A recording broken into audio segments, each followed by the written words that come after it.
I would like to call the August Goochland County Economic Development Authority meeting to order. Do we have a quorum? Yes, we'll start this way. Mr. Stallone? Here. Mr. Fitzek? Here. Mr. Schmidt? Here. Ms. Dearden? Here. Mr. Collier? Here. All present, you do have a quorum. All right. We'll open the citizen comment period. And there being no citizens, we'll go ahead and close that. Unless there are any online that have raised their hands. We are not doing Zoom since the building is open to the public. Okay, So that's over. Got it. okay. That's one less technological nightmare you have to think Whenever about. the bog. All right, well, I would like to introduce our new member, Ken, do you go by Ken or Kenneth? Kenny, preferably. Kenny Collier. Would you like to just tell us a little bit about yourself? Sure. I need to get here. The rookie microphone on? Yep. Okay, so yeah, thank you. I appreciate being part of the board.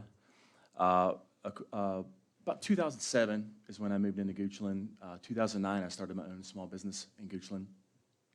I earned a degree in economics from Longwood, and I also did an internship with Prince Edward County Office of Economic Development, where I did a little bit of grant writing, did some tourism work.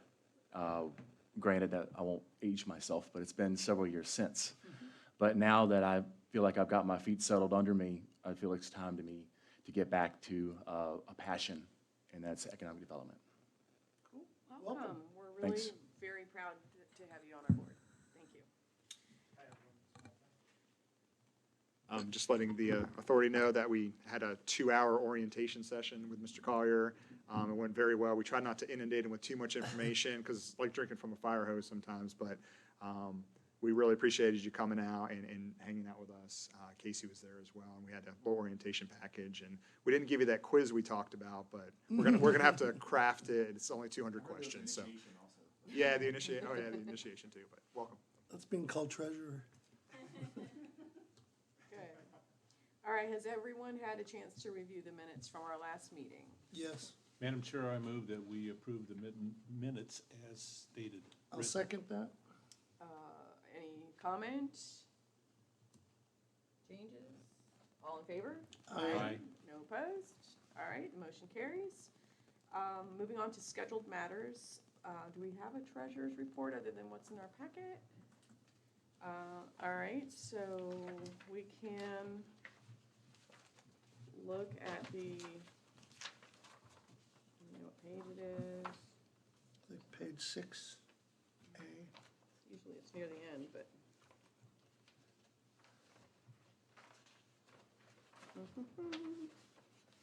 That's what I see.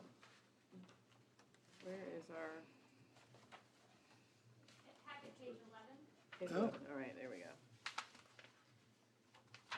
All right, and then we did receive a quarterly Wells Fargo statement also. If anybody would like to look at that, you're welcome to. Don't really have a lot of activity. Any questions about what's in the bank? Or what's not in the bank?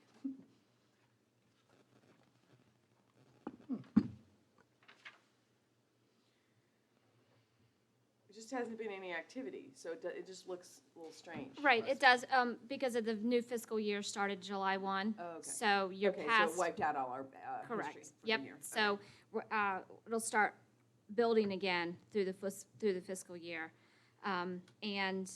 While we're on the topic of treasurer, I thought I would put the vote for a new treasurer on the agenda for next month, if that's Okay.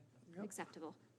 Okay, and did you have an opportunity to find out whether the $75,000 that we had voted to loan toward the broadband initiative, are we still going to do that? Yeah, we're hoping that Paul will be able to provide an update on how that money will be used next month. Next time, okay. All right. Any other questions? We don't need a vote on that. We do need to pay the attorneys, Christian and Barton, $1,423.50. Madam Chair, I move that we pay Christian Barton LLP the amount of $1,423.50. Do we have a second? I'll second that. All in favor? Aye. No opposed, no comments. All right, we can go ahead and get that paid. All right, and then we're going to be doing some FOIA training. If you're ready, we would love to be training on FOIA. Good evening. I'm so excited because you know We're who's going to get the trembling. quiz I know. questions. We're trembling too. Hot topic. My name is Callie Jackson. Do you love my name tag? Really? I'm with the county attorney's office, so you don't get to see Tara tonight. But I'm very pleased to be able to provide a quick FOIA overview or training and welcome to the new member. So you probably heard a little bit about it, or at least got it with your orientation packet. Okay. So for new members, you're supposed to complete the training within your first 2 months. And did you fill out that long statement of economic interest for COIA yet? That'll be on your list to do. No, So. it's so fun. Yeah, we'll talk about that a little bit. But speaking of updates to FOIA, there's one positive change. You know, they made it, and wasn't it like twice a year for a while, or maybe it was every other? That changes all the time. But starting this year now, it's going to be every 2 years. Nice. Woo! Thank you. So this knocks out his training within the first 2 months, and y'all's training for the next 2 years. Okay. Awesome. So let's see here. I don't even use these. Transparency and secrecy of government. This is what FOIA is about. Open access to the public. Technically, it's Virginia citizens and news media and anyone who has reach into Virginia, which is pretty much everyone these days, right? Open access. FOIA is all about documents, which is really records. Any public record, a voicemail is a record in meetings. So the documents part, probably you guys don't, I mean, your staff handles that for you, but the meetings, you know, what we're doing tonight and your closed meetings is probably what you guys, you know, deal with the most with FOIA. So who's covered by FOIA? All your state and local government agencies, all the county boards and commissions and authorities, school board, the constitutional officers, your employees, anybody that's funded with public dollars. So what is a public record? I just said mostly we think of documents, but it could be a voicemail, it could be a picture, it could be an audio file, all this stuff stored on our computer databases here at the county. Whatever format it's in, if it's in the possession of the public body, and it's in the transaction of public business, then it's a record. Records are also governed by the Public Records Act, and so most of the stuff goes to the Library of Virginia. And once it goes to the Library of Virginia, after you have certain retainage requirements, staff does all this, then you don't have to worry about it anymore. But usually it sits here for a couple years in general. So all the EDA records go to the Library of Virginia? Well, public bodies are supposed to, so I don't know how much record, that would be like a permanent record. Most records you can get rid of, like email or communications, keep for 3 years, contracts might be so many years. But stuff that's like permanent records, which probably isn't much for the EDA, so probably isn't much there. But let me know if you make it down there, and you know, I just want to see if there's any EDA records there. Thrilling. Includes draft and preliminary versions if we didn't have the minutes up for the next meeting yet and someone wanted to know what happened and we happen to have a draft ready, we would go ahead and send that to them. Now, if we haven't prepared it yet and we don't have the document, then obviously that's not something we can give. It's only something that you have in your possession. And the retention schedules in the Library of Virginia, which apparently is a pretty cool place. I've never been there, but. So emails, that's something that we should talk about just a little bit. You've probably heard this before, but it's all about whether it's the transaction of public business. So whether you all have EDA email accounts, I'm assuming, and hopefully you use that for the transaction of public business. If you use your personal email, and you email something about the EDA, then that is a FOIA record, and then you would just, it wouldn't be on the county's system.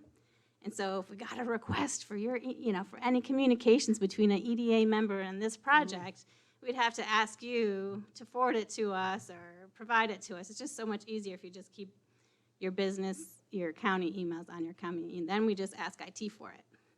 And then you don't have to go digging through anything, or maybe you've had deleted it, or you don't even have to worry about any headaches like that. So another thing that people talk about with emails and meetings is, should you be having discussions over email, especially with all of you? And I mean, even though it's not simultaneous, which is what the closest case on the matter says, it's not simultaneous communication, but certainly like Skype would be, or Zoom or something. We just recommend, avoid reply all. Staff can, when they send you emails, they can put you in the BCC line, and then if you accidentally hit reply all, it doesn't go to everyone. I learned that a few years ago. So they can even save you from yourself. But just, to FYI this, FYI that, but not substantive discussion on matters via email is just a good practice. Or pick up the phone. So we won't spend too much time on public records, like I said, because the staff really would handle any requests. Actually, they would probably come to our office if it's something, or Lisa B would handle it. Did you guys get any FOIA requests? Okay. Knock on wood. Okay. But a requester they can call us on the phone. I don't know if anyone uses faxes. They can email the county. They can mail it in. They don't have to say it's a FOIA request. But they have to, specify what they're looking for, or we'll clarify with them. But it doesn't have to be very formal. And we probably get FOIA requests every day that no one even thinks of as a FOIA request. Like, hey, can you tell me, what, I see a building going up across the street. Did they get a building permit? Or did they get a certificate of occupancy or something? Staff would look up in the file and give them that information. Or can you email me a copy of, any violations on that property? That's a FOIA request, whether it goes through the formal process or not. So there's lots of exemptions in FOIA. Actually, I deleted most of them. I left personnel records there because that's just always a big one, but y'all don't have any personnel, so you don't really worry about that. The other ones I think apply to you guys: attorney-client privilege, if you had some communications from your attorney. Closed meeting documents, certainly you guys do have more closed meetings than other bodies do, and any document that's prepared for a closed meeting or in a closed meeting, if it's not otherwise already public, does not have to be turned over. And I don't know what y'all's practice is, if you collect them after the closed meetings instead of taking them home or whatever. If you have lots of documents, staff can work with you on recommendations if that you feel like that's becoming an issue. What do I do with these documents? A lot of times staff will hand stuff out and then collect it back before the end of the meeting. So if y'all have any questions on that or best practices, we can help y'all with that. I do have a question about that. Okay, yeah, What do we do with it? well, what do you guys do now? I take it home and review it maybe before the next meeting, and then Yeah. once I figure it out, I just throw it in the trash. Yeah, well, I would probably, you don't have to keep it, but you don't have to worry about someone going through your trash. I would just, if you don't need it, I would hand it back to staff. That's what I would do. Then I don't Okay. have to worry about it. All right. But you can, what I you're didn't know doing. if you wanted us to create a file that we bring to the shredder Of not or public, something, or, of you know. excluded FOIA materials.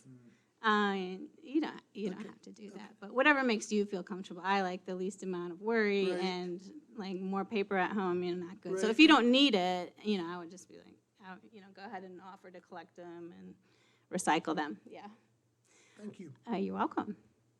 Appraisals and cost estimates of real property. I don't know if you guys have bought any property recently. I don't think so. We do that now and again at the county. Contract negotiations, up until you have a signed contract. I was reviewing some EDA stuff online on Google, and it said, like, the Stone Brewery, when that transaction with Richmond, like, they wanted the document. The building was going up, and they're like, we haven't worked out the details. It's not signed yet. And, they were able to, that met FOIA, because up until it's signed, things can change, even though the building was being constructed. So that was just an example I thought was interesting in the news. If you want to read about all the other exemptions, there's the code section. Be happy to send this to you if you want to click on the link. Sure, he would like to do a little more. Report back. Again, staff handles the responses, but just generally knowing it's supposed to be within 5 days, so, and we can do a 7-day extension. We try to handle them the first day if we can, or the second day, you just get it off our plates if we can. So what's important for you is if someone would happen to contact you, direct them to staff, or if you get an email with a FOIA request, make sure staff gets it, just so we can get on the ball with the responding. Technically, it's 5 days from when we get it, but you know, the whole point is just to direct them to staff and let us know that you got something that looks like they're requesting some records. And like I said, you have all these ways to respond, and staff handles that, and I don't think we've ever been taken to court over FOIA. We're very transparent, and that's definitely a goal for the county, and I assume for the EDA. 5 work days, yeah. And the day you receive it doesn't count, if you want to get technical, so there's the day after, yeah, and if there's a weekend or a holiday, yeah, you can really get going, but yeah, Lisa, you know, the board clerk, Lisa Biskiewicz, she's real fast. I'm sure, Sarah, what did you do? Planning commission stuff, yeah. I mean, it usually goes in and out the same day if we have it. Let's see, what is a public meeting? Here, we're at a public meeting. These are the easy ones, right? The ones you advertise, you know, you have your monthly meetings annually. There's advertising requirements that staff does for you. You have to take minutes. The gray area on public meetings is if y'all go to a ribbon cutting or y'all are going to a function, do you drive separate cars or can you ride together? And you know, the board of supervisors, they have what's called 2x2s every month where staff briefs 2 of them at a time, so there's never 3 of them getting together because that's a meeting. That's an illegal meeting because you didn't advertise it and nobody's there taking minutes. So you want to be careful of that. I think the general practice is, you know, it's all about perception. Try to drive to events separately or in 2s, not 3s, or I'm going to say who's taking the minutes in the car, but anyway, that's a joke.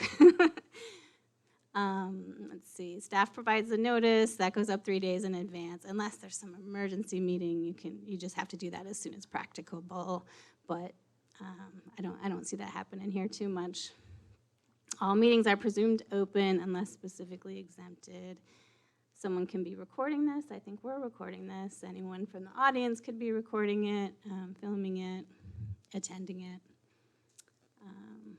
Then we get into our closed meetings, which y'all do have fair amount, more than other bodies perhaps. Like Planning Commission doesn't have closed meetings. Lots of other bodies don't have a need to go into closed meetings, but since y'all deal with sensitive matters of expanding businesses and industries,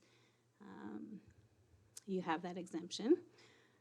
It requires the authority under state law, the appropriate process, which is on the next slide, and you can't take any official actions or votes in there. You can come to consensus and talk about stuff and decide what you're going to do, but if you just came out and certified and then went on your way and never approved the contract in an open meeting or approved the grant in an open meeting, then no action has been taken. So you always come out and have to do your transactions in public. So I had seen some of the minutes. Looks like y'all are doing a great job staff, with the how you get into your closed meeting motion, and when you come out, you certify. It's supposed to have these 3 things: subject, purpose, and authority, the legal authority. So I don't know if you do it here. It doesn't look like it, but I used to work in Suffolk, and it was so funny. They'd have their subject would be like a code name, so it was like Project Orange or Project Pickle. I remember that one, or Project Bulldog. That's what they would. You know, they would just come up with a name, and then the purpose is whatever it is, expanding business, or to talk with our legal counsel, and then the actual code citation. And I think Tara provided some templates to you guys for the ones you guys do the most, but it looks like you're already doing a great job with that because I saw the minutes. So that's great. When you come out, you have to certify that you didn't stray off topic. You only talked about what you said you were going to talk about. And of course, y'all say yes, but if that weren't true, you would say no individually, and that would get recorded in the minutes just for the record. I don't know what happened to this slide. Exemptions generally applicable, closed meetings. All right, Ms. Dearden, what are some reasons you can go into closed meeting? To talk about a contract where the subject is not, it would be adversely affect the participants if the public knew. Yeah, negotiating a contract. Let me Or- just see if I click again. Oh, yeah, there we go. Yeah. I left personnel up there because most public bodies, that's a big one, but like I said, it's not for you. Discussing your prospective businesses or industries where there's been no prior announcement. Contract negotiations, the legal advice, that's also updates or staff reports on pending or threatened litigation, or if you guys are gonna take some action, that's included there. There's lots of other exemptions, I just feel like these are the ones you use the most. And just general stuff to know. Minutes are always required, you guys are doing a great job with that, it's in every meeting packet for the prior meeting. If someone called and wanted a draft and they weren't ready yet, but you had a draft, that would be a public record. We don't take secret votes or ballots. We don't do any action in closed session. We come out and we vote. This is back where it goes to email about, getting consensus on where everyone stands. I don't know how much you all do that with each other, but I would recommend you just pick up the phone. You can send an email.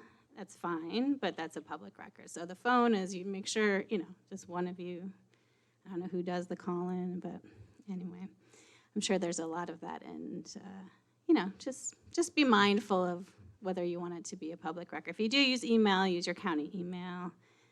Email one person, not everybody. It's going to be a quiz here pretty soon. No, I'm just kidding. So what can happen if you violate FOIA? Someone from the public or could file an action in court. It can be actually general district court or circuit court, doesn't really matter. Just asking the judge to force you to turn over this record, or if it were a closed meeting for an unauthorized purpose, so basically they're asking you to force open that meeting and show the public or tell the public everything that was discussed, which is hard to do after the fact. So good faith and best practices are what go a long way here, and that's why we provide the recommendations we do. If you're always trying to do the right thing and you make a mistake, I don't think it would get this far, but there are some fines involved. There can be individual liability, but I don't think we've had to worry about any of that here, and hopefully we won't. If y'all ever have any questions, we're here. You have your own attorneys and very knowledgeable staff. So a couple years ago, God, how many years ago now, they created the own FOIA council, so you could always call them if you had a question. It used to be Maria Everett. She was like, everybody knew Maria. She works with ABC Commission now, but I forget the other guy's name. I should know, I'd have to talk to him. Anyway, he's been there a long time. He took her place. They're great. They always call you back, usually the same day if you have a question. Attorney General's opinions, you can get those from us. They are opinions. You might have a question about exact same question that has been issued before, and then we already have the presumed answer. Virginia Coalition for Open Government, of course, they're always the ones that think, everything should be open to the public, but it is a resource, and they usually pick up on everything going on in the state. And you can always call Tara or myself. Christina's our paralegal. She's great too. Lisa, the board clerk, Lisa Biskayowicz, she's great. Very deep, knowledgeable staff here. In fact, now that you have this training requirement every other year, there's now a certificate you're supposed to get, and Sarah will let Christina or Lisa know tomorrow. Everyone was here. We'll get a certificate in each of your names, and it has to be filed on record now in the office of the governing body, and we'll just file those with Lisa B., the board clerk. So we'll get that taken care of for y'all tomorrow. Now, it says FOIA COIA. Well, do you guys have any more questions just on FOIA?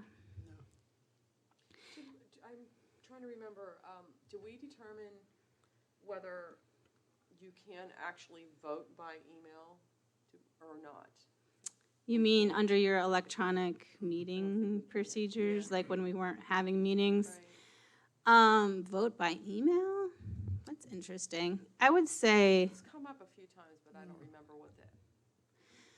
well, I will say this. What we know as far as what FOIA allowed for electronic meetings, and you actually do have it in your bylaws. The current law is that you can only meet electronically as a board. Well, first of all, quorum has to be present, so it only could be one or two of you at the most.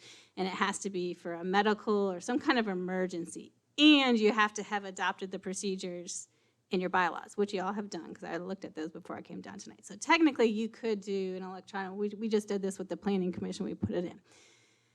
The whole coronavirus, COVID-19, didn't really fall squarely within that, because then we're talking about nobody being present and everybody meeting electronically, and we were trying to get the General Assembly, go back in the section and fix FOIA really quick, and everyone adopted these.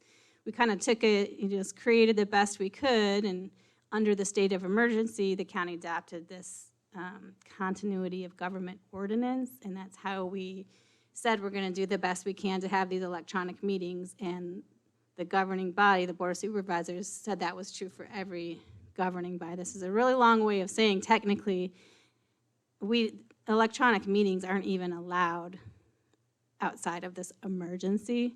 So I would say no to that. But I do think we'll be looking for new legislation to address kind of the current situation, what might come of that. But the whole idea is that there's a physical gathering, there's a place for someone to come, they know where it is, they've had notice, they can participate in government. So to that end, that's always going to be the transparent goal. Great question, though. Certainly you can do your consensus, but if staff has a question about something that happened, for sure let us know. Things under the last few months, we're just playing, doing the best we can with the situation we have. Thank goodness we're back to meeting in person with our social distancing. Any other FOIA-related questions? Okay.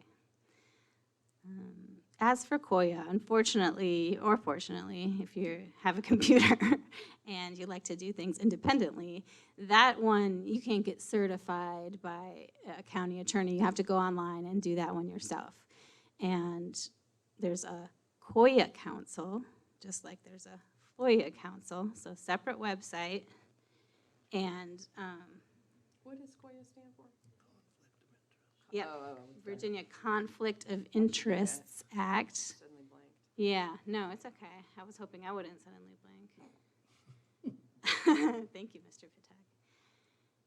So I'm sure staff will be happy to send you the link. I just went on the website today, and I mean, it's pretty easy. Virginia. Oh, I spelled it wrong. Let's see how smart goes. Oh my gosh, I'm not even there. I'm not even in the thing anymore. Oh my gosh. This is harder than it looks. It's like watching me Take type. your time. Conflict of interest. Wait, you spelled it wrong. It's okay, because Google, right? Or Bing. Let's see how smart Bing is. There you go. Okay, advisory council. Yeah, that's what we want. You don't have to be perfect. Okay, so this is what the website looks like. And we'll send you the link. And then you'll scroll down. This is where your statement of economic interest gets filed with them, and people can find it. I think they can find it online here. So online conflict of interest training. That sounds like what I need to do, right? Click here for state and local conflict of interest training, yes. Or if you're a member of the General Assembly, no. So you guys are going to click here, and then you fill this out. And then when I filled it out, then you're going to click. Which one are you going to click? EDA. Oh, you're fast. Okay. So you click the bottom one, and then it brings up this locality. And I was like, oh no, Goochland's not listed. But it does this weird thing where it's maybe cities first, because look, because it's not there. But it's there. If you keep going, then it starts a new alphabetical list. See how much I'm helping you all out? Saving you time. And then I thought it wasn't there again, but it was. So put in your name, title. You could put EDA member, EDA chair, EDA vice chair, EDA member, EDA something. Register. I don't know, it's not going to let me, but that's when it'll start. The Conflict of Interest Act is all about having a conflict with a transaction or a contract, and when you can't participate, and when you can't participate, you can't participate at all. You can't, not only can you not vote, you can't talk about it, you can't talk in closed meeting about it, you can't talk in open meeting about it, you're conflicted out. There's exceptions to everything, and generally speaking, it's also your immediate family members. So, you know, if you're a business owner in Suffolk, for example, we had, I think it was the chair, an EDA member, and he just happened to be part owner in a business that was going for it was like a new brewery, and they were going for a grant. And, you know, you can always come to us for an opinion, but he was going to have a contract, right? And a transaction that he had ownership interest in, and it depended how much ownership interest he had for one thing or not the other, but that gets really complicated. So the COIA Council, this website, they can provide you conflict opinions. Our office can provide you conflict opinions. So if you get into a situation where you feel like you might have a conflict because you own a small part of a business, or someone who lives in your house does, then call somebody, call the council, call us. We'd be happy to help you with that. But, so this you have to do by the end of the year. Mr. Collier is supposed to do it within 2 months. So if everyone wants to aim to do it by October, that way if y'all have any questions, you know, we're happy to answer any questions. Or How long does it take, do you think? I'm thinking like half hour. And so we have to go to this website. And then it starts this, you know, slide, click here. It tells you. And then at the end, just finished, and you get a record of that, or do we have to? Yeah, I copy think it, or- they keep the record of that. I'm not sure. I'll follow up on that part. And I'm not sure if you have to pass with a certain percentage or if you just have to do it. So I didn't make it quite to the. I tried to do it a while ago and it wasn't letting me in. But then just before I came down here, it let me in. So I was like, oh. But I didn't make it to the end. I was just looking to see how long it was, how detailed it was, and I didn't get to the end. So. Okay. Sounds like a lot of pressure to me. Yeah. Oh, But, I mean, it's up to staff. If y'all are having a hard time with it, or it's just hard to do independently, maybe we could, you know, have a meeting and set up some computers and go through it together. Whatever y'all want to do is fine. You might want to go home and knock it out tonight, because it's so exciting. You're going to be like, what is that? What is the definition of immediate family member? Ooh. Mm-hmm. What percentage of business do I have to own to be? See, I know you're going to go home and do it anyway. So that part you have to do independently. But then it's only every other year. So every other year we be doing FOIA and COIA. great. Awesome. Any questions on COIA or FOIA?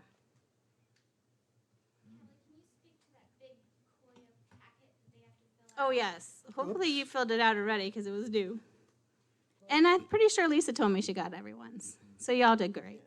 But, yeah, we always used to call them the short forms and the long forms, so that one's the long form. It's a bit more intrusive. Board member, like Board of Supervisors members, have to file it. Anyone, I believe, who can control a certain amount of money. And since you guys deal more in money, I guess they think that's a great idea. It was, you know, I know they've been trying to pass that for several years and got passed this year, so. If you have any questions, I mean, it does have a lot of instructions. I mean, if you don't own anything, there's not a lot that applies to you, but that's probably, you know, if the more you have or certain stocks, if you have any questions on that, we're happy to help. And I think the COIA Council is probably, you know, really versed and can help you with that too. So Mr. Collier will be needing to fill that out. So will somebody send us the link to this, or do we just, thank you? Yeah, Appreciate it. I think you filled it out, but maybe not. Not COIA. Well, yeah, because you don't have to do it for planning commission, but I'm pretty sure Lisa said she got them all, but we'll double check with her I for did. sure. He's talking about. I did a financial interest for planning. Yeah, which is one of the short forms. Right. So you don't think you did the long form? Maybe- Okay. maybe- It's called the Statement of Economic Interests. Yeah, we did that. Did that. You did do that? Filled that. Yeah, yes. that's the one you have to do. Right. Yeah. But I have to do COIA as well for here. No, that is the COIA. Oh. That's the form that they're requiring now of EDA members, which Okay. used to only be like Board of Supervisors. Are you talking about a training COIA certificate? form and the COIA training are two different things. Yeah, they're two different You gotta do things. the training still. Yeah. You did the form. Yeah. Okay. But the training's kind of new too, I think. It's definitely the online training is new. I don't think you've done that before. And this is the first year you've had to fill out the long form. Just a different form, a bit more intrusive. And Lisa B., I'm pretty sure you did it, but we'll double I'm sure check. she'd be after you. Yeah, I think so. Be after us. Yeah. Awesome. Well, great questions. If you guys, our numbers are there. Call staff. We're here every day. Thank you, Kelly. You're welcome. Thank you very much. Have a Thank great you. meeting. You're welcome. Have a good evening. Thank you. All right, we'll move on now to the consideration of performance agreements for both the new entity we have in the county, Greenswell Growers, Inc., and also Licking Hole Creek.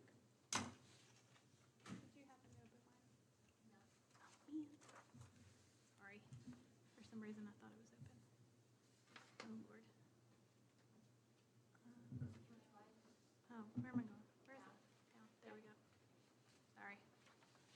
Thought it was open. Oh, good Lord. Ah. Callie's right. This is much easier to do. It looks much easier than it actually is. Just getting a tour of all our folders. There we go. All right. Sorry about that. Yeah, so as you guys, we've kind of talked about over the last year and a half, Greenswell Growers officially announced last week, so we wanted to bring the performance agreement before you all. So to give a little background on the whole project, it's an indoor hydroponic farming of leafy greens. They're using some innovative packaging and clamshells to reduce plastic. They are located in the TCSD. In the first 3 years, they will be doing 3.7 million pounds of leafy greens for distribution in the Mid-Atlantic. They are committed to donating 5% of the production to some of the food banks in the area, including Goochland Cares and Feedmore. And the facility will be fully automated with natural and artificial light year-round. So the project history, we began working with the company in late 2018. They did consider multiple locations in the region before kind of selecting Goochland. We discussed incentives with VDAX last summer. We are incorporating the high school for potential internships for some of the students. We submitted the incentive application in the winter of 2019 to VDAX. We received approval for the incentives and a commitment from the company in early spring, with the idea that we would have an announcement shortly after, but COVID hit us and we got a little delayed because they weren't doing any economic development announcements for 3 months. So the grant that they're receiving, or that they've applied for, is the APHID grant.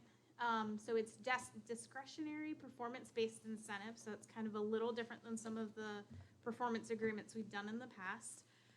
The agreement is based on agriculture and forestry value-added or processing projects. The APHID grant has kind of 3 metrics of focus: investment, jobs, and then Virginia-grown products. The grant amount is determined by the governor based on the return on investment analysis that they do, and they are required a dollar-for-dollar local match. So if VDAX approves them for $130,000, the county is required to match that dollar-for-dollar at $130,000. But it doesn't have to be a cash outlay. It can be in the Correct. form of tax abatements or something. Yes, yes. So here are the incentive details for Greenswell Growers over 4 years. They're going to do $17.4 million of investment, create 27 new jobs, and purchase 23 million or 3.6 million pounds of Virginia-grown product. So their total grant amount is $260,000. So $130,000 is coming from the APHID grant, and then the county is matching that with $130,000. They're gonna purchase 23.4 million, they're actually producing. Producing, I'm sorry. Yep. Okay. That's, They're gonna produce 23.4 million. yeah, that's a slip of my fingers in there. Okay, Sorry producing, about that. And so here's how the financial payments will kind of break out. So their first installment will be $130,000. That'll be $65,000 from VDAX and $65,000 from the county. They will not get a penny of this investment or this incentive until those metrics are hit. So there's no cash up front. They have to report in yearly on the investment and the jobs. And then once they've hit those metrics is when that payment would come down from VDAX. And then the county would begin matching in form of a tax rebate. Is there a length of time they have to make that? So they have, To make those metrics within 5 years, 6 years? 4 years. It is 4 years, okay. yep, it is 4 years, but there is no time frame on the first installment. So they anticipate like 2 years, but they could hit it, 6 months Got it. or a year, and then we would kind of start that. But they would, if they hit those but haven't hit the second installment, then we would stop the payment. Like once they hit that 65,000, if they haven't made those second numbers yet, they wouldn't get those second funds yet. I understand. So, yeah, so the first installment is they have to have a $10.3 million investment, 17 jobs, and then producing or preparing to produce greens. And then that second installment, same amount of money. It's an additional $7 million of investment, an additional 10 jobs, and then, as we said, the numbers for the product. And so this is how we kind of verify all of that. Like I said, they're not going to be paid any funds up front. They will be distributed based on their performance. They will report annually on their 3 metrics to show progress. Our office and VDAX will work to verify the numbers that they submit, so we don't just take their numbers and run with it and say, great job. There's verification that goes into that to make sure that what they're telling us is accurate. If they are eligible, payment will go from VDAX to the county to the EDA, and the EDA to the company.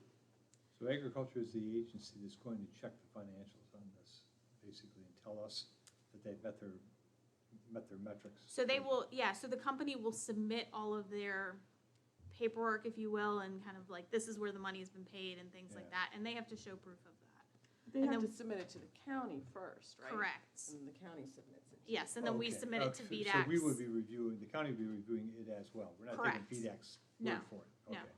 So with previous grants, Sarah's been the one to kind of go through and verify when information is submitted, make sure it all lines up with what they're submitting and everything else. Okay. Are they a publicly traded company, or are they privately owned, or? No, I think they're No. private. Yeah. And is this a change from VDAX or just from Goochland, where they don't provide the funds up front anymore? So it's a little bit of both.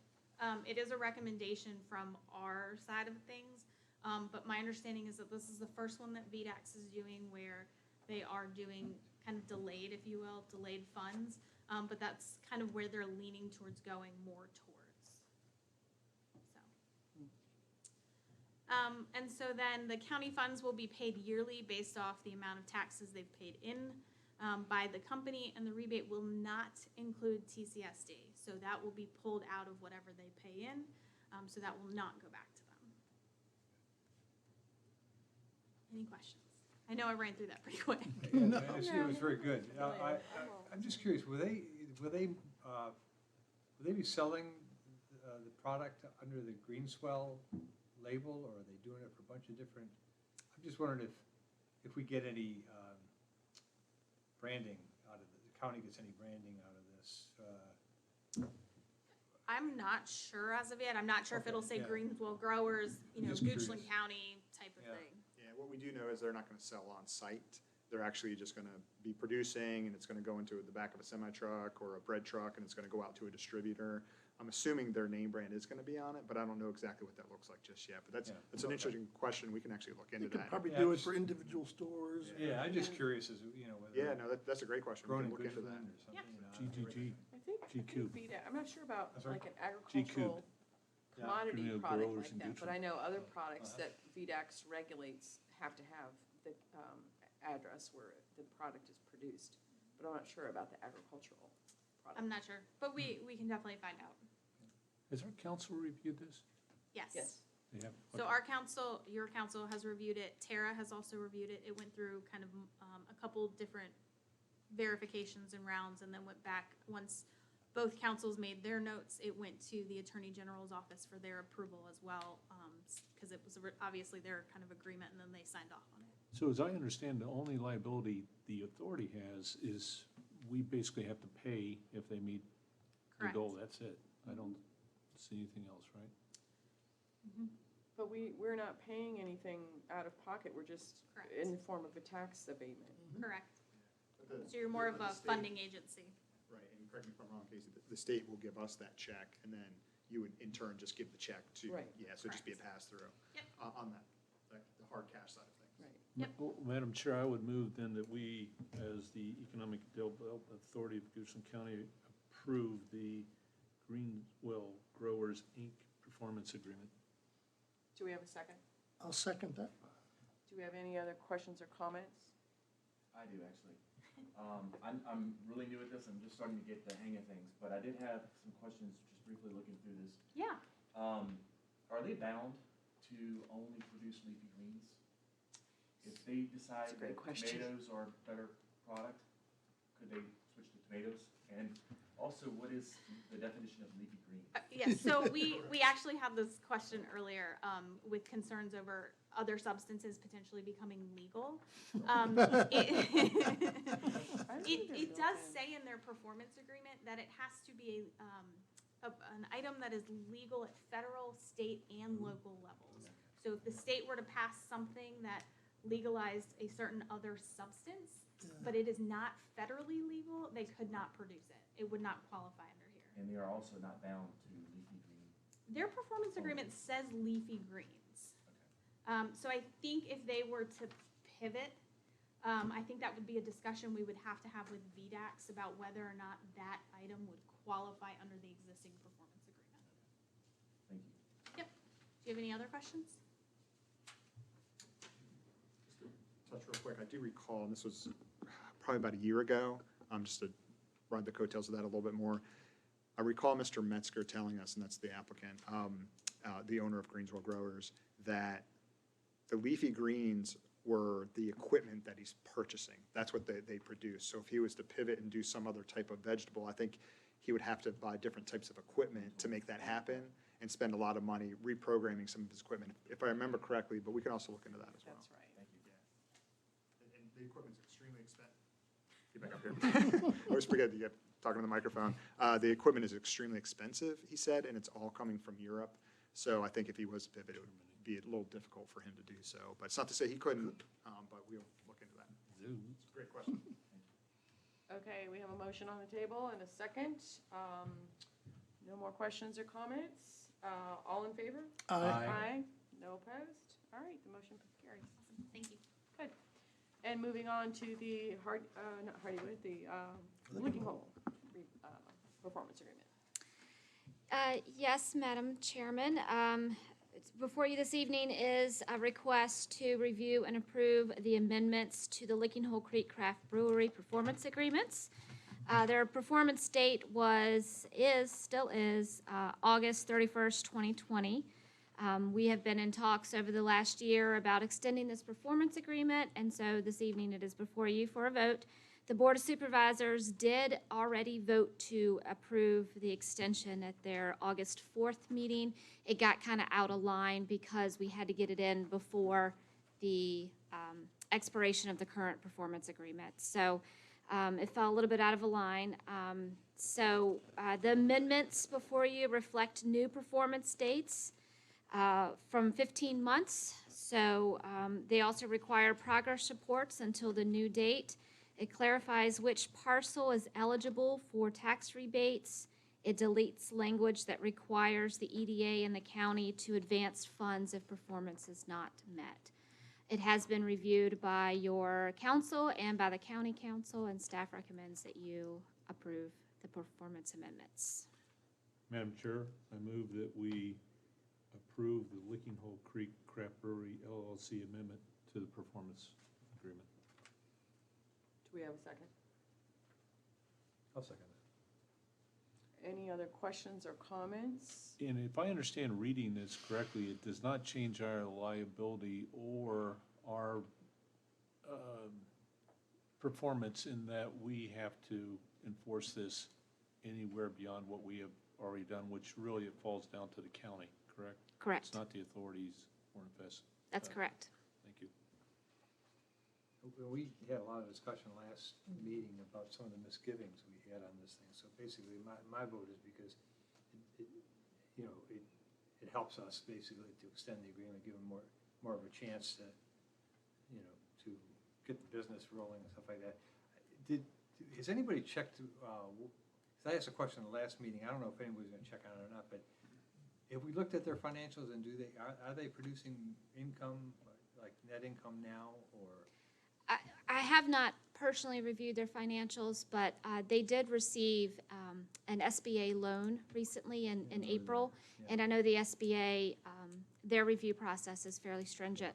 So it did go through that. She did get approved, and they are submitting plans for a small addition to the brewery. So we should be receiving those in the next couple months to increase their production there. So again, it doesn't hurt us to give them an extension, in my opinion, so. Correct. No, that question's been asked many Yeah, times. it was the right thing to do. Any other questions or comments? No. All right, we have a motion and a second. No questions or comments. All in favor? Aye. Aye. No opposed? All right. That one is approved. And we will then move on to the COVID-19 business assistance. We've got a new grant called the Goochland Back to Business Grant. Yes. So I reviewed this grant with you last month briefly. The Board of Supervisors has appropriated $150,000. Matter of fact, the check came today. So Lisa Biskayowitz is going to be contacting Ms. Dearden to sign it and get that deposited into your account so we can start getting funds out to businesses. The grant will open tomorrow morning. It's all scheduled, ready to go live. I've had a handful of questions so far from businesses, so I think they're waiting for the grant to go live, I think, before I really start getting the bulk of the questions, but I'll be happy to run through it again for you. So this is based from the CARES money that was received from the federal government down to the state, down to the locality. The money can be used for business grants to reimburse the cost of business interruptions caused by required closures. That is the official language out of the CARES Act.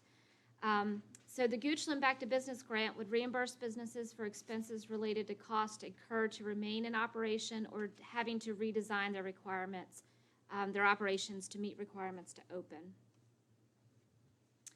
So some examples of those allowable costs might be the redesign of a structure or operations to meet social distancing requirements, PPE or sanitation supplies, additional signage, thermometers, sneeze guards, social distancing floor stickers, technological improvements such as e-commerce platforms, point-of-sale software, things like that, or supplies related to change in operations. And I'm sure our businesses will come, they're very inventive, and I'm sure we're going to have all sorts of different types of requirements that we can review. So the amounts of the grants are based on reimbursable expenses and then full-time equivalent employees. So 1 to 25 is up to $5,000, 26 to 49 up to $8,000, 50 to 150 is up to $10,000. There is a $50,000 cap on the 50 to 150 employee business. So let's say, a business comes in at $10,000, that means we can only fund 5 businesses between 50 and 150 employees. And what that does is it frees us up more money for some of the smaller businesses to use.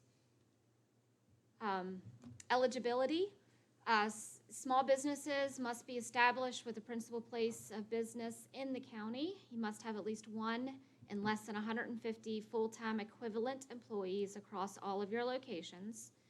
In operation for over a year, and you have to have a valid 2020 business license, or you have to be exempt from the requirement. A lot of things that I heard a lot of people were saying, well, I'm a sole proprietor and I don't apply for any of the, I can't get any of these grants. So we wanted to make sure that they were captured. So they have to live in Goochland County. operate their business as a sole proprietor, but they have to pay self-employment tax and not be currently receiving unemployment benefits. And again, the 2020 business license. May I ask a quick question? Do they have to be licensed to comply with that also? The business license, yes, or be exempt. Oh, operate, I'm sorry. Yep. But it didn't, it says operate as a business, meaning, but Yes. that means they'd have to have the Goochland license. Thank you. Yes. Ineligible nonprofits, banks and financial institutions, nationally known franchises or chain businesses, independent contractors operating on multi-level networks such as like Avon and Pampered Chef and those kind of people, independent contractors working on gig platforms, and businesses that are involved in speculation or investment in rental real estate or anything that's illegal.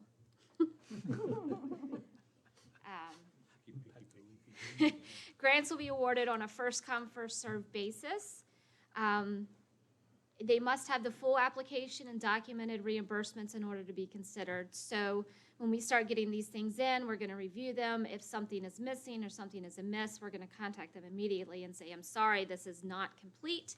You're not in the queue for approval. Fix it and resubmit. The application window will stay open until December 1st, 2020, or until funds are depleted. So that means that if a business runs into an expense between tomorrow and December 1st that they haven't already done, they can still make that reimbursement. And I'm thinking some of the Department of Labor standards, the emergency temporary standards that have come out, will require some businesses to make some of these purchases. So it cannot be used for any expense that's already funded by the Paycheck Protection Program or already funded by the Goochland e-commerce grant. And I'll be happy to answer any questions. I will need a vote for you guys to kind of approve and endorse this because the money does come from you, so you'll be writing checks out of your bank account, although it's funded by the CARES Act money. Are we actually approving the guidelines, or is there a separate document that we're approving?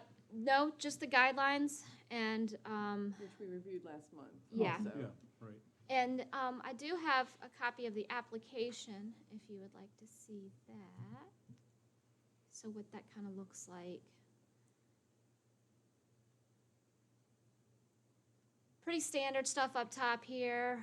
The type of business, date the business was established in the county, number of full-time employees, and then in here I'm just trying to get some information. They have to fill out a brief narrative, tell me how much you're actually requesting, describe the expenses that you're requesting, and then the attachments that they have to have, business license, W-9 form, and then the documentation of expenses. And then furthermore, there's all sorts of certifications that you have to certify. So I'll be happy to go through these if you want me to, but they've been reviewed by both your legal counsel and the county attorney's office. Basically, this one is they're certifying that they're not double dipping. This is more of the CLOIA, so members of county employment or the EDA would not be able to apply.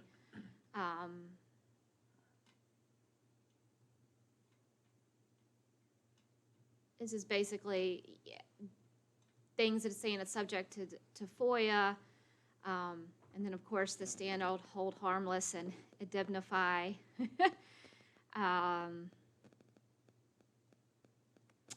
Prevents against false certification, and then there's this additional one saying that they're not receiving unemployment benefits and that they pay self-employment tax, and then an electronic signature verification here, so they can just fill this thing out, print it, they can email it to me, they can mail it to me, they can drop it off.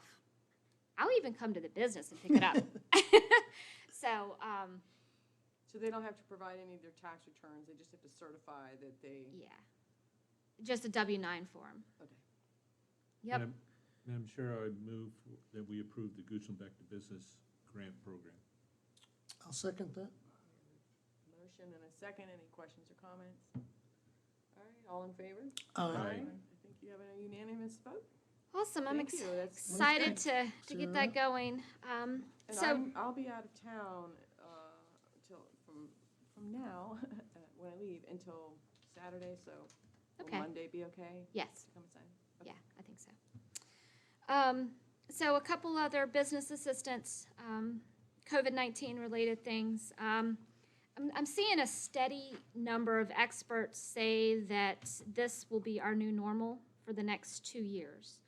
So what that means for businesses is tough, especially with social distancing requirements. So what I'm hearing is, especially from like restaurants and retail establishments, they can't serve 100% capacity because they have to have 6-foot distance between people, and bars are closed. So it will continue to affect some of our hospitality industry. In addition, the construction industry, we're starting to see slow down a little bit, especially in the public sector, because when COVID hit, a lot of the public budgets, they stopped, they shrank, they reduced. So they put a lot of projects on hold that they were going to start next year or the year after that. So a lot of our construction companies that deal in public contracts, I think, are starting to feel a little anxious because there's no new projects coming on board in the next 2 years. The residential, at least for Goochland County, has not slowed down. Or I guess I should say private commercial has not slowed down as much as I think the public and then the hospitality industry is still. I know Scott Gazer's project in Mannequin Town is on hold right now. Yeah. He said the banks are not doing anything right now. Yeah, so for that's, new stuff. so I think it'll have, there was that kind of time of panic, and then there was well, we don't know where we're going, and now it's like this is not, And it's strange because the economy is still doing okay. There was an influx of money from the federal government, so there's still money moving through the economy, but I think that we're going to see that slowing down unless if there's another stimulus that comes through. So we'll keep our eye on that. And that's all I have under COVID business assistance. Any other existing business updates? There is. I can go through them now, and then we can switch that. Let's see. Yes, so there is a kind of a neat idea that's come up through the Shed. I don't know if you guys remember me talking about the Shed. They are a rental platform. They're out of Rockville Commerce Center, and you can rent all sorts of things through their warehouse. And so they have decided that they want to offer COVID-friendly weddings, and they've partnered with, In the I know, shed? not in the Shed. They've partnered with Scott Gazer at Mannequin Town, My. and That's what's coming in, okay. and they're going to be doing a special. They've already filed and got approved for special event permit for 4 to 5 weekends in October, and they are looking to host COVID-friendly weddings. So they have this humongous tent. They have 2 really, really big tents that they're going to be setting up. And so then they can have parties up to 150 people that are socially distanced, and everybody's outside and can be kind of far away from each other. So they're hoping to be able to help out some of the people that had to postpone their weddings. So you might see some press about that going out. They're trying to get a big push on that to get out. So if you see that, it's called Celebration Park. They're doing it right behind where where the farmer's market is, kind of toward the golf course. Yes. Like, they're going to be having a wedding, and there are going to be golf balls flying. Because we get them at the farmer's market all the time. I know. We'll So just be standing there. stay under the tent. Interesting. Secondly, I met with a Goochland County business. They are an intellectual property law firm. And I didn't realize that we had one in the county until I started emailing out all sorts of information about COVID and got a response back from them. So I'm going to be working with them to set up some virtual sessions on different intellectual property topics. So trying to get some information out for small business owners who might, have an idea that they want to either patent or maybe they want to get a trademark or something like that. So we'll be setting that up, I'm hoping sometime in the fall. The zoning applications that have been filed, Hilltop Distillery has filed amendment to their conditional use permit. They want to amend their hours of operation. So apparently business is good and they want to be open longer. And then Bellevue Gardens Medical, they're moving forward with development on their property. That is right at Broad and Mills Lane. It is the lots that are in front of Bellevue Gardens subdivision. So hopefully we'll get some more medical office out of that. The Residence Inn, I sent you all an email. They are looking to open hopefully sometime in September. They have offered us to give a small group tour on September 2nd at 11 a.m. So I've heard from Mr. Collier, Mr. Sloan. It's September 2 now? Yes, September 2 is the small group tour. Oh, when's the ribbon cutting? The ribbon cutting is September 18th. 18th. Yes, And our business office ribbon cutting is? September 1st. It is, okay. You'll be busy in September. What time is that again? So the small group tour is at 11 a.m. and the ribbon cutting is at 10 a.m. And I will say the ribbon cutting is still tentative.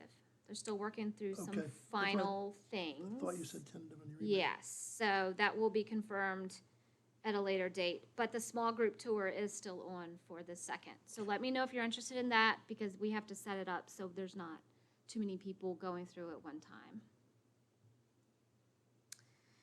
And then lastly, I wanted to let you all know that we got a customer relations management software. So we're super excited about that. I'm inputting information, so hopefully we're going to be able to get some more robust reporting. We'll be able to tell you, like, hopefully, if everything works as it's supposed to, how many businesses I've touched, how many, like on a monthly basis instead of doing it quarterly or yearly or something like that. So Cool. looking forward to that. And then Which Mr. one? Kilduff had an update on another project. Go ahead. Which software? Executive Pulse. They are a economic development specific CRM. So we looked at several CRMs, but a lot of them are focused for all sorts of different activities, but Executive Pulse is focused towards economic development. Good, that should help a lot. I just had two brief things. We mentioned before the meeting started, so I just want to make sure I was on record, that we're going to try and get Mr. Paul Drum right here at our next meeting to give us a nice broadband update. He's our resident guru on all those things, so I'm sure any questions that you have, please bring any questions you have. If you hear anything from anyone or your neighbors or anyone else in the county, bring those questions. I'm sure Paul can answer them, and if not, I'm sure he knows where to get the answers. Just did want to give you a quick update on Rassawick. Some really good news, actually. They filed a pre-application last month for a conditional use permit. Mr. Pidduck, you'll be seeing this at the Planning Commission next month. I saw it in the paper today, I guess Did that's you? what it was. Yeah, that's exactly what it is. They have, this is actually what and we're kind of joking when we say this is our largest case that's least contested. So, because we have some really small cases where lots of people come out. This one, they had a community meeting. Per one of our policies, we actually have a community meeting for all conditional use permits, rezoning cases, things like that. I attended it. There was a lot of people there, and everyone was, yeah, this is great. And, they give a presentation. We kind of talk a little bit. And it's really opened up for questions from the citizens, and everyone was supportive of Are it. they actually going to put an airstrip in there? They want to do that. Yeah, it would be a grass airstrip, and it would be rarely used, but really what they want to do is sort of change the look and feel of what Field Days is today. Field Days has a large, like antique type aspect to it, but then there's also the tractor pull type aspect, and then there's the carnival and rides section as well. They're going to get rid of all the carnival and rides, and they really just want to bring out the antique stuff. So at the moment, what they're visualizing is having antique planes come in for like either a festival or by themselves They or have something room like for it. that. So, Are I'm they sorry. going to move all the buildings out there? So they don't own every single building that's at Field Days. They own a lot of them, but just not every single one. So I've been working with them for the past 5 months, talking through what that actually means. What does it mean from a building permit standpoint? What does it mean from a tax assessment? Because all those things get taxed. What does that mean if all these get moved out there? And they're moving, I want to say off the top of my head, 20 to 25 of those buildings. Yeah, a lot of them. That's a huge expense. So, something we're trying to help support them in any way we can. We've also linked them up with the schools, Bruce Watson with the schools and Dr. Raley. So they're going to have, and they've been meeting, I met with them a lot. Actually, Sarah met with them once as well. So they're going to have a huge school aspect, trying to get kids to volunteer at some of these events and things like that. But they do have a lot of changes to their permit. They're asking for, and I'm just going to run down the list real quick. More events per year is kind of the big thing, because right now they just have the Spring Jubilee, and I think it's maybe 2 or 3 events per year. They want to up that to about 12 events per year, more people. Field days, I think, averages 30 to 40,000 people in that weekend. They could only sustain somewhere around 3,000. Plus, without having the carnival rides and all that, you're probably going to have less of a draw. Also, it's not on the east end of the county. It would be moved to Rassawik, which is in the southwest of the county, so probably less foot traffic just by the nature of location. They want to have campground out there for what they call primitive camping, so it wouldn't be RVs or anything like that. It would just be tents. Short-term rentals, unhosted rentals. So what they want to do is kind of neat, and they already do it a little bit, is they're bringing some of those train cars out there, and they want to make them little rooms for like Airbnb type situations. So somebody could come out and rent one of these railroad cars and stay in it overnight. So there's a lot of logistical items associated with that, like having a well and a septic and things like that associated with it. But the airstrip was the big one. It's not going to be as long as it's really shown on their conceptual drawing that they gave to us. And this is an interesting one. I asked them, they needed to write this condition in, then I get to use this first. They're putting in a zip line, and they may even put in 2 zip lines that kind of go over the ponds and things. So it's going to be really neat, all the things that they're asking for. But bringing up to speed, that's been about 5 months worth of time and effort and meeting with the lease fields frequently. So they made the pre-application, they had their community meeting, and they have made their application. So it'll be going to the Planning Commission next month for a recommendation to the Board of Supervisors the following. Do you know if they ever got their IRS determination for their foundation? I do not know. I can definitely look into that, though. I know that they have been planning on doing that, and they were working on it, but I didn't know. Right. Does that also That's mean it. we'll be seeing an upgrade to Route 6? Which portion? Whole Yeah. thing. The whole thing, yeah. Unfortunately, no. That's way too far out there. I think, honestly, based on a major thoroughfare plan that we updated probably about 1.5 years ago now, Patterson Avenue is where you're going to see the improvements first, or the Patterson Avenue side of 6, I should say, from the east end. That'd be great for tourism. Absolutely. Any other transportation questions? So they pass. I pass. They're always so difficult to talk about sometimes because they take forever to fund and build and so on and so forth. But that's the only item I had. So. All right, thank Thank you. you. Casey, are you going to give us an update on the target industry analysis? I sure am. So I checked in with them earlier, actually late last week. Virginia Tech is moving through the cluster identification process and are working to understand Goochland's role in the regional economy.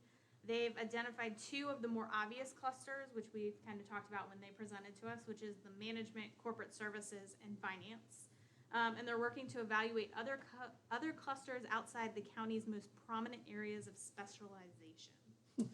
So their next steps are they're engaging the research team to identify advantages and strengths conducive to grow some of those smaller clusters. And then they will have cluster identification work and complete draft done by end of August, early September. And then we are hoping to have them present to you all actually in October. Okay. Fantastic. And then just kind of some other new business updates. In terms of the e-commerce grant, we have no new applications at the time, but we do have 2 more that were completed. So they got their work done and submitted all their final paperwork. So total out of pocket, it's $1,325.79 to 6 different businesses. We have 3 companies that are still approved and currently working on their projects. And then we have the 1 company who declined after project costs exceeded their expectation. 1 that was declined due to the project they wanted was not covered in our grant agreement. And then 2 incomplete applications that I don't think are going to move forward at the moment. Any questions on that before we move? No, thank you. Real quick question, but I don't know if it's going to, the road work that's being done just past the 288 Route 6, is that the road work that was approved just east on the north side? Is that the road work that was approved for that cut in? I thought it was supposed to be back further west. That's Oak Hill. Oh, yeah, I was just gonna say, I think you're, the Oak Hill site, but the old golf Pruitt's. course that was there, Pruitt's. Yes. in the West Creek Parkway, like Patterson, West Creek Parkway corridor. Right, I thought it was supposed to be further west, but that is actually the cut. Okay. Yeah, that's, they worked with VDOT. Actually, VDOT, this is interesting. VDOT approved that original location you mentioned farther west, I think, a few years ago. And when plans were submitted, VDOT went back to the Pruitts and said, that's not acceptable anymore due to, I think they call access management. It's how close entrances can be to other major entrances, for example, 288. So they made a move it farther east. Thank you. So at the time, as Sarah mentioned, we got a new software, which we're very, very excited about. We have been running everything out of Excel. So when we bring you numbers, Sarah and I literally go line by line and have to count them out. So we're very excited to have a new software to be able to bring you guys better and take a little bit of time off of our plate in terms of being able to bring you reporting numbers. But right now I have 13 active projects. We've got one from VEDP, which is our state economic development agency. Most of the projects we've had come in are looking for existing space at the moment. They are not looking for land, and if they are, the one from VEDP was looking for land, but they're looking for pad-ready sites. They don't want to come in and clear trees or anything like that. They're looking to have kind of a much more narrow timeline. So with that being said, and talking about existing space, we do have 15 spaces that are currently available. So that's buildings. It does not include sites or land. The size ranges is 750 square feet to 50,000 square feet, which we had mentioned at last month's meeting. We had a company that got bought out by another company, and so their space is coming on the market. And we had one other kind of larger space, about 10,000 square feet. The company has just grown so much, they had to find a larger space. And so we've had those come on the market. Of those properties, so of the 15, 10 are actually zoned industrial. So you can see kind of the majority of the space that we have is that industrial. We have 4 that are zoned B1, and we have 1 that is an RO. And so I've added a comprehensive building list of available, specifically available buildings to the website. So it's just kind of this nice little PDF that people can click on if they're looking for specifically available buildings. Since we only have 15, it's pretty easy to kind of compile that for someone so that, you know, if they're looking, you know, Sarah or Todd or anybody can just kind of grab it and send it to them. And then in terms of activities, one of the big ones is I've been going through our strategic plan for new business and kind of looking at some of that. A lot of it has been impacted by COVID.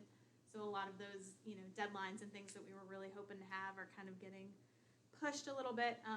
For example, VEDP, we were hoping to kind of go through the site characterization with them, but our meeting was supposed to be March 31st. And everybody was work from home by that point. So we're trying to adapt and kind of see how we can change some of those metrics to, you know, to evolve in our ever-changing climate at the moment. And then Sarah and I attended our virtual Southern Economic Development Council conference this week. We were supposed to be in Nashville Sunday through yesterday. Bummer. Yes, I know. But it was really good. They did a really good job kind of pivoting. I think they had like 4 weeks to put together, you know, changing it from an in-person to a virtual conference. And I think that's kind of what we're seeing is a lot of our travel budget that we were anticipating going to places is going virtual. So trying to adapt and figure out what that looks like and move forward. So, but that is all I have for new business. If anybody has any questions. May I ask a quick question? The Sure. 50,000 square feet from the former business that's bought out, is that lease space or was it purchased by that company? No, it's lease space. Okay. So they were leasing it from the owner. And then they got bought out, and the new parent company will not give a straight answer whether or not they will be keeping the space. So the building owner has decided to lease it, or at least put it on the market to see what comes of it. Thank you. Yep, Thank you. yep, not a problem. you. I think that's it. But we do have, is there any other business anybody has?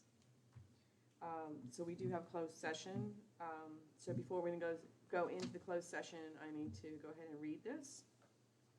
In accordance with the provisions of sections 2.2-3711 and 2.2-3712 of the Code of Virginia, I move that the Goochland County Economic Development Authority convene and close meeting for the purpose of discussion of a prospective business or industry or the expansion of an existing business or industry where no previous announcement has been made of the business or industry's interest in locating or expanding its facilities in the community, and for briefings by staff members or consultants pertaining to actual or probable litigation to recover grant funds, where such consultation or briefing in open meeting would adversely affect the negotiating or litigating posture of the public body as permitted by Section 2.2-3711, Section A5, and Section 2.2-3711, Section A7 of the Code of Virginia. Do we have a second? Second. Any discussion? All in favor? Aye. Aye. All right, we're in closed session.